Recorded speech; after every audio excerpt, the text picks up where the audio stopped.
In a time far from now, the world was shiny and new, with robots that helped with chores and flying cars in the sky. But even with all this amazing stuff, people still wanted to be entertained.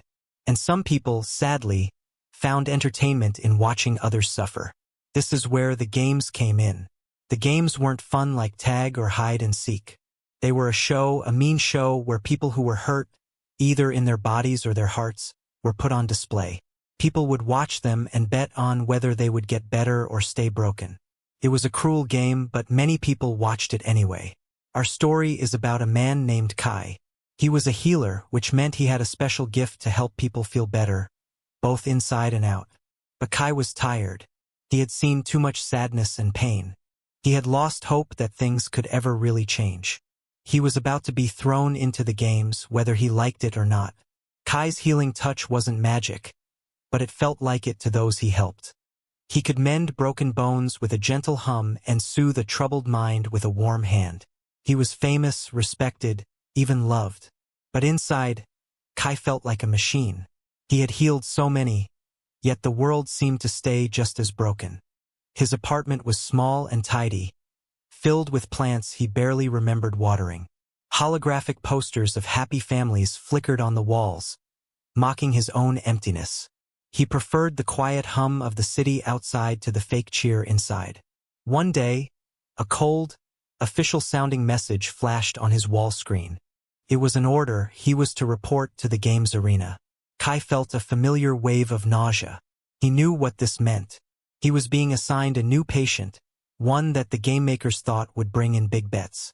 And he knew deep down this one would be different. This one would test him.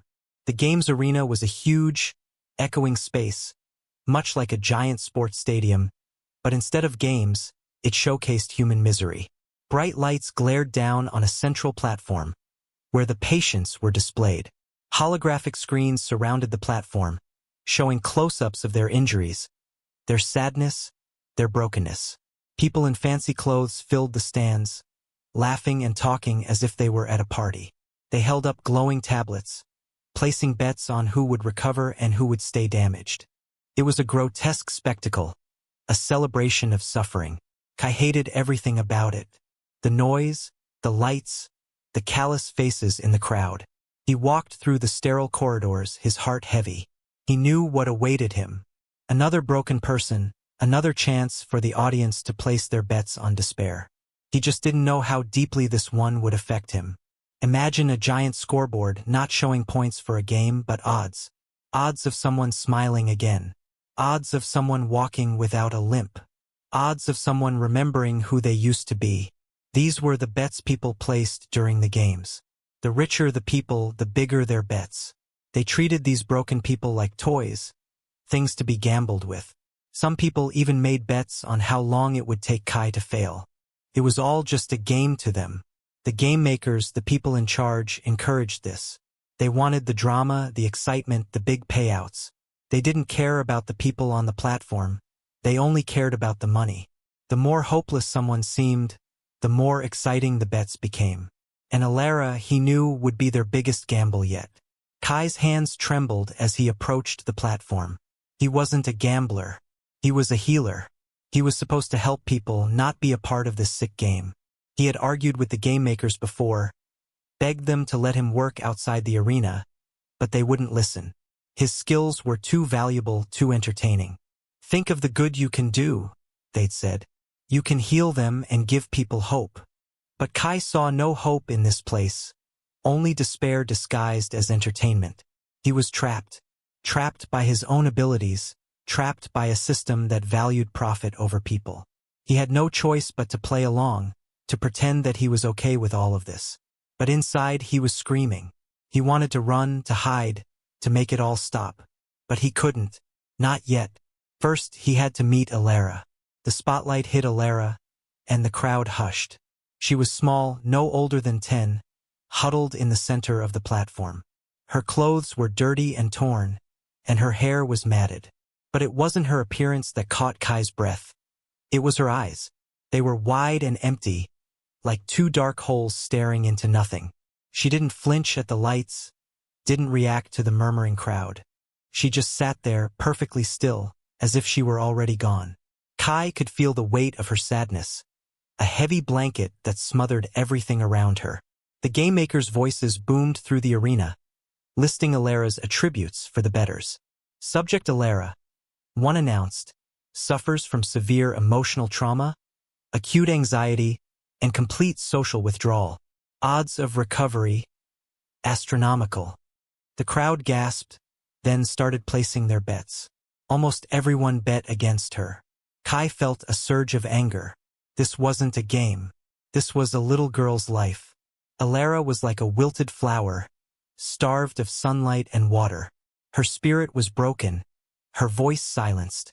She didn't speak, didn't cry, didn't even seem to breathe. It was as if she had retreated so far inside herself that she had become invisible. If you touched her hand, it was cold and limp. If you spoke to her, there was no flicker of recognition in her eyes. She was a shell, a fragile container holding unspeakable pain. The doctors whispered words like catatonic and non-responsive. But Kai saw something more. He saw a spark, a tiny ember buried deep beneath the ashes of her trauma. He knew that healing Alara wouldn't be easy. It would be like climbing a mountain with bare hands, fighting against a storm of despair. But as he looked into her empty eyes, he knew he had to try. He had to reach that ember and fan it back into a flame. He owed it to her, and maybe, just maybe, he owed it to himself. At first, Kai treated Alara like any other patient. He ran scans, checked her vitals, and followed the standard procedures. But nothing worked. She remained unresponsive, locked inside her own world. He felt a growing frustration, a sense of helplessness he hadn't experienced in years. He knew the audience was watching, their tablets glowing with increasingly larger bets against Alara. The game makers were starting to breathe down his neck, demanding progress, demanding drama. They wanted a show, and Alara wasn't giving them one. "She's a lost cause," one of them sneered. "Just give up and move on." But Kai couldn't. He couldn't shake the image of her empty eyes, the feeling that there was still something inside, waiting to be awakened. He knew he had to try something different, something that went beyond the scans and procedures. He had to connect with her heart. That, he realized, was the only way to win this impossible game. Kai started bringing things to Alara's room. Colorful drawings, smooth stones he'd found by the river, and recordings of birds singing. He knew she probably didn't notice, but he talked to her anyway. He told her stories about his childhood, about his own struggles, about the beauty he still found in the world, even in a place like the game's arena.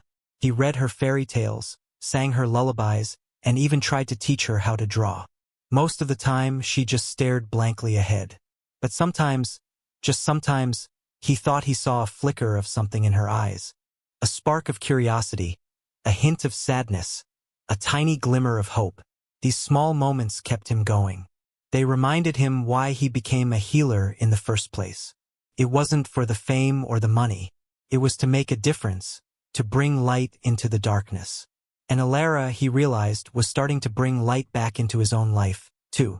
The healing process was like trying to wake someone from a very deep sleep, a sleep filled with nightmares. Alara would sometimes flinch or whimper, but she never fully woke up. Kai knew that whatever had happened to her was deeply buried, protected by layers of fear and pain. One day, he brought her a small, fluffy toy rabbit. He gently placed it in her lap, but she didn't react. Later, he noticed that she had unconsciously curled her fingers around its ear. It was a tiny victory, but it was enough to keep him going. He learned to read her subtle cues, a slight tightening of her jaw, a barely perceptible tremor in her hand. He understood that even though she couldn't speak, she was communicating in her own way, and he was determined to listen, to understand, and to help her find her voice again, no matter how long it took. The game makers wouldn't like it, but Kai was starting to care less and less about what they wanted. He was focused on Alara. Kai filled Alara's room with soft light and gentle sounds. He hung her drawings on the walls, even the ones that were just scribbles. He played calming music, songs without words, melodies that seemed to float in the air. He told her stories of brave knights and kind princesses, of talking animals and magical lands. He used watercolors to paint butterflies on her arm, hoping to bring a little color back into her world. He showed her how to fold paper cranes, explaining that each crane held a wish for her happiness. He wasn't sure if she understood any of it, but he kept trying. He believed that even in the darkest of places, there was always room for a little bit of beauty, a little bit of hope. And he was determined to create that space for Alara, a safe haven where she could finally begin to heal. The audience might have wanted drama, but Kai was giving them something much more powerful. Kindness. Asterisk, asterisk, asterisk. Alara's memories were locked away like secrets in a box. But sometimes, when she slept, they would try to escape. In one of these dreams, she was running through a field of tall grass, the sun warm on her face. She was laughing, chasing butterflies with her older brother. Then, the sky turned dark. Loud noises filled the air. She couldn't see her brother anymore. She was alone, and everything was on fire. She hid under a bush, squeezing her eyes shut, wishing it would all go away. She felt a terrible fear, a fear that swallowed her whole. When she finally opened her eyes, everything was different. The field was gone, the sun was gone, and her brother was gone. Only the fear remained, a cold, hard knot in her chest that never went away. That's what Kai was fighting against. A little girl's broken heart, shattered by a loss too big to bear. Asterisk, asterisk, asterisk. The game makers weren't happy. Kai wasn't providing the drama they wanted.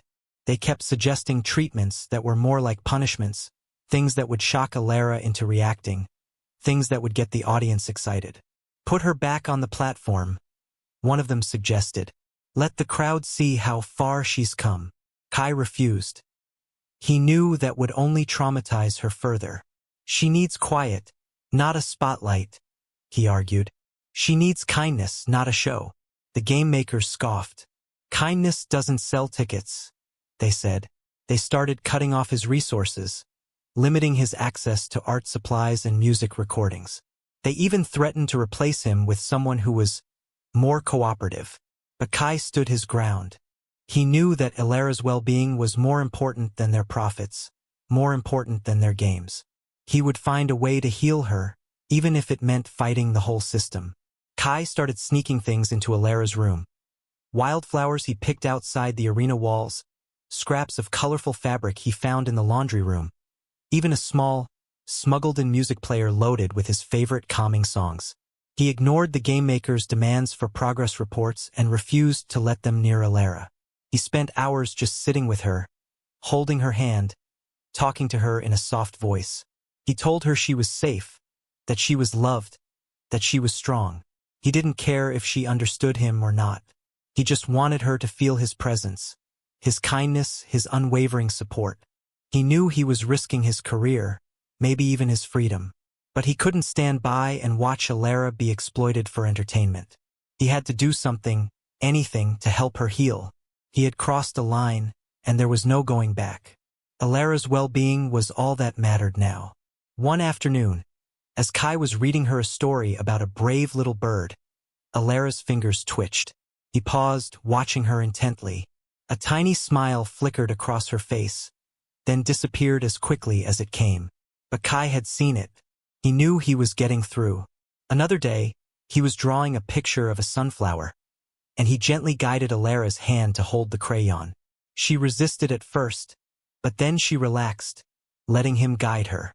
Together, they colored in the petals, creating a bright, cheerful flower. Then, one morning, as Kai was singing a lullaby, Alara whispered a single word, "More." It was barely audible, a breath of sound, but it was a word. It was a beginning. Kai felt a surge of hope, a feeling he hadn't felt in years. Alara was waking up. She was starting to trust him, and he knew with all his heart that they were going to make it. Asterisk, asterisk, asterisk. Kai remembered a time when he, too, had been broken. He was a young boy, lost and afraid after a terrible accident. He had been hurt both inside and out. He remembered the kindness of the healer who had cared for him, the gentle touch, the soothing words. That healer had shown him that even in the darkest of times, there was always hope for healing. It was that experience that inspired him to become a healer himself. He wanted to give others what had been given to him, a second chance, a path back to wholeness. But as the years passed, he had forgotten that feeling, that connection. The games had hardened him, turned him into a machine. Alara was reminding him of why he had chosen this path in the first place. She was reminding him that healing wasn't just about fixing bodies. It was about mending hearts. Asterisk, asterisk, asterisk. The game makers couldn't hide Alara's progress forever. Even though Kai kept her away from the arena platform, small glimpses of her were caught on the security cameras.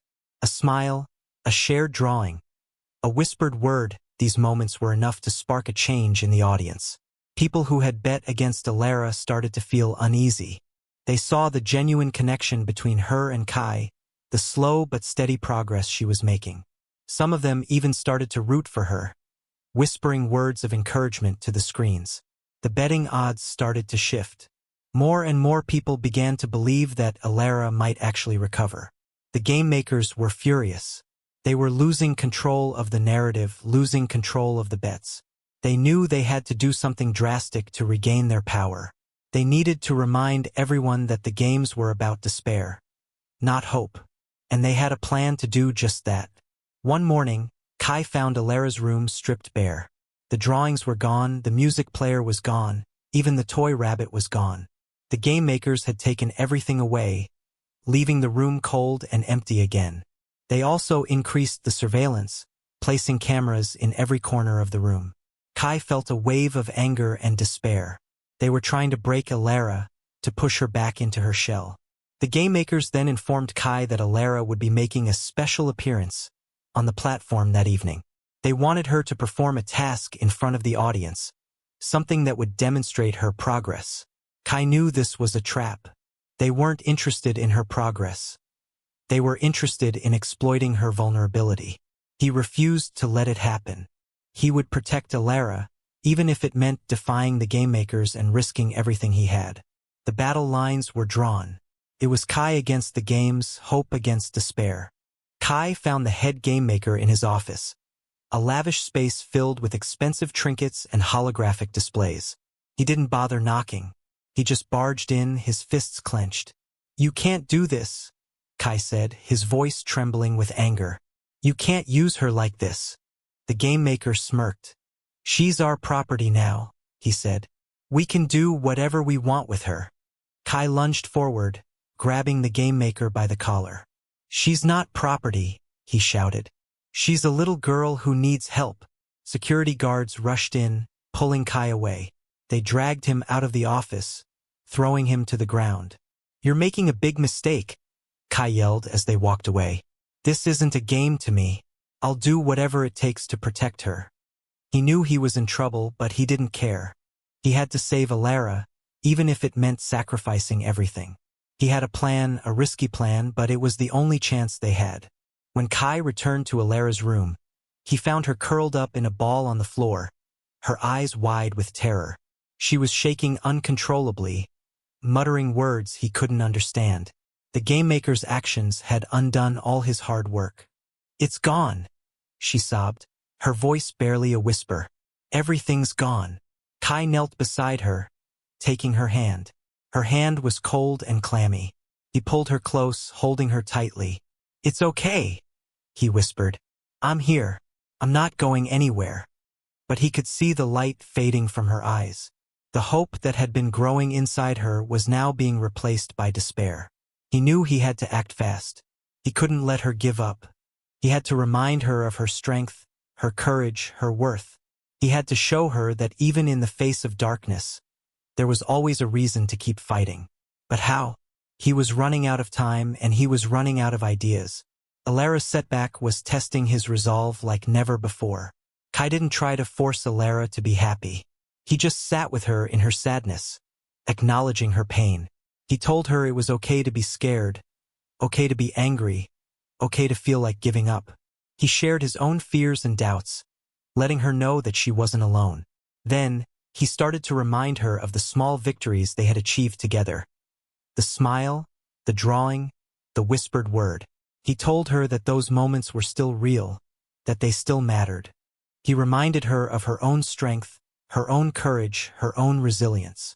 He pulled out a blank piece of paper and a crayon. "Let's draw," he said softly. "Let's draw all the things that make us strong." At first, Alara resisted, but then, slowly, she started to draw. She drew a picture of a bird, a small, brave bird that refused to be caged. As she drew, Kai could see a spark returning to her eyes. Their bond deepened, forged in the fire of their shared struggle. Alara was still scared, but she was also determined. She wouldn't let the game makers win. The day of Alara's special appearance arrived. Kai refused to let her go on the platform alone. He stood by her side, his hand firmly clasped in hers. The arena was packed, the crowd buzzing with anticipation. The game makers announced Alara, listing her past traumas and her almost non-existent odds of recovery. Then, they asked her to perform a simple task, to say her name. Alara hesitated, her eyes filled with fear. But then, she looked at Kai, and she saw the love and support in his eyes. She took a deep breath and she spoke. "My name is Alara," she said, her voice clear and strong. The crowd gasped. It was the first time they had heard her speak so clearly, so confidently. She continued, "I am not broken. I am healing." She talked about her fears, her hopes, and her dreams. She expressed herself with passion and honesty. Alara had found her voice, and she was using it to inspire others. A wave of emotion swept through the arena.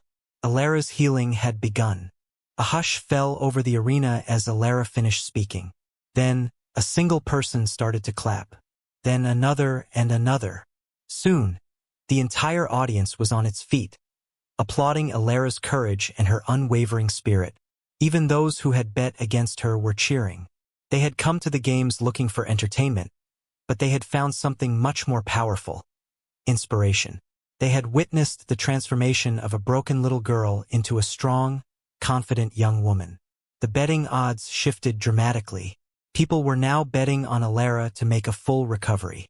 The game makers watched in disbelief as their carefully constructed narrative crumbled before their eyes. They had lost control of the games, and they knew it, but they weren't ready to give up just yet.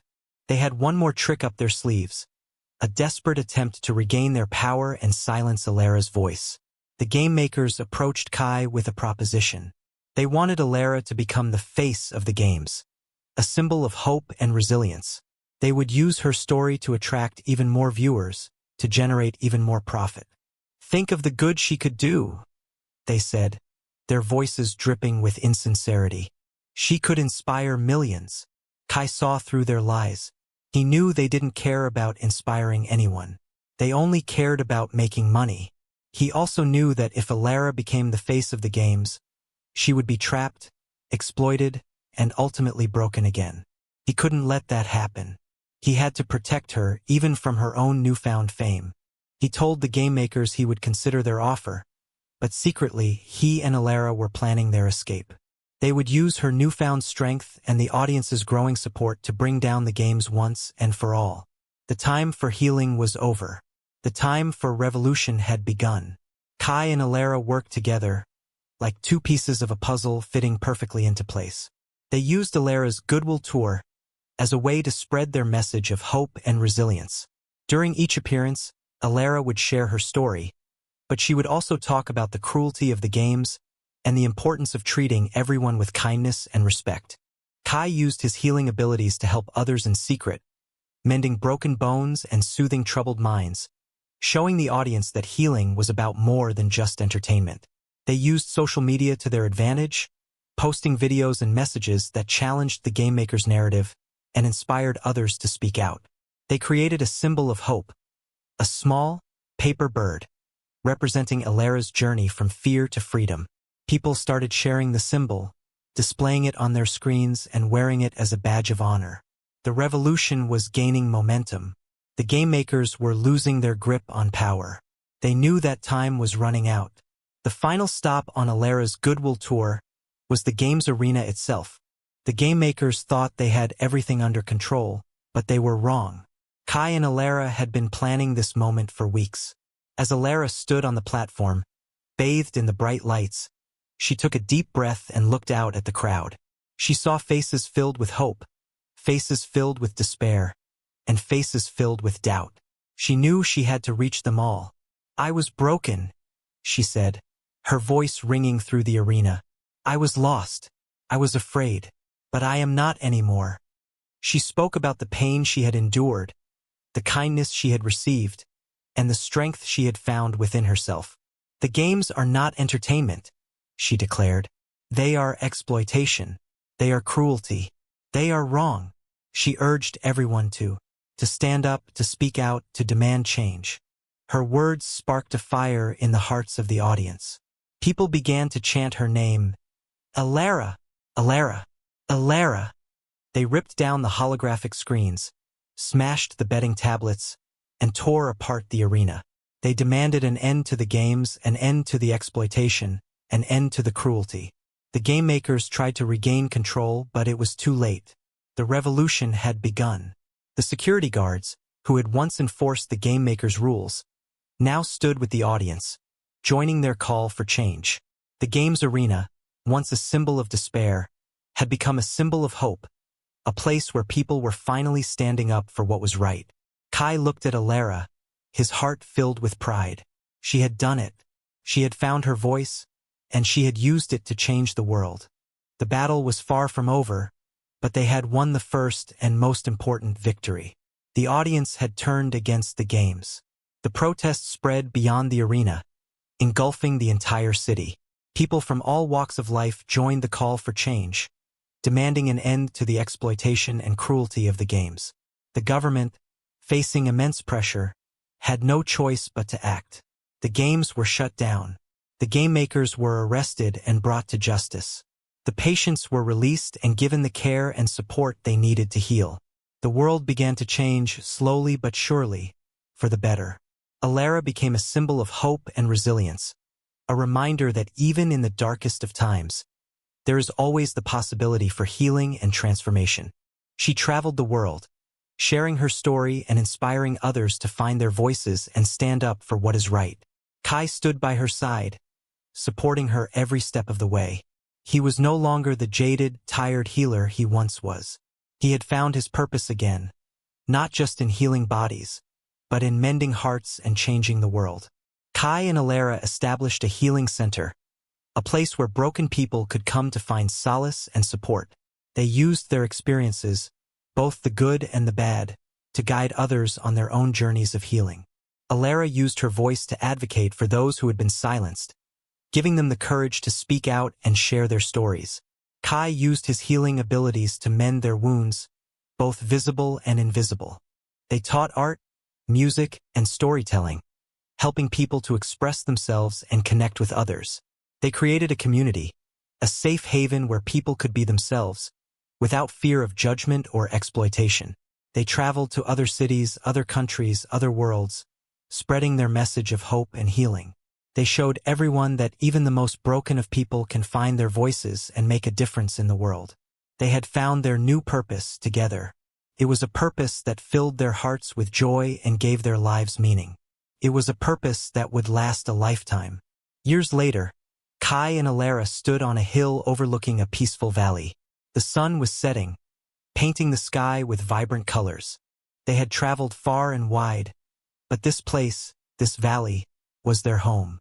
Alara, now a young woman, smiled at Kai, her eyes filled with gratitude and love. "Thank you," she said softly. "You saved me." Kai smiled back. "You saved me too," he replied. They had healed each other in ways they never could have imagined. Alara had given Kai a reason to believe in hope again, and Kai had given Alara the strength to find her voice and change the world.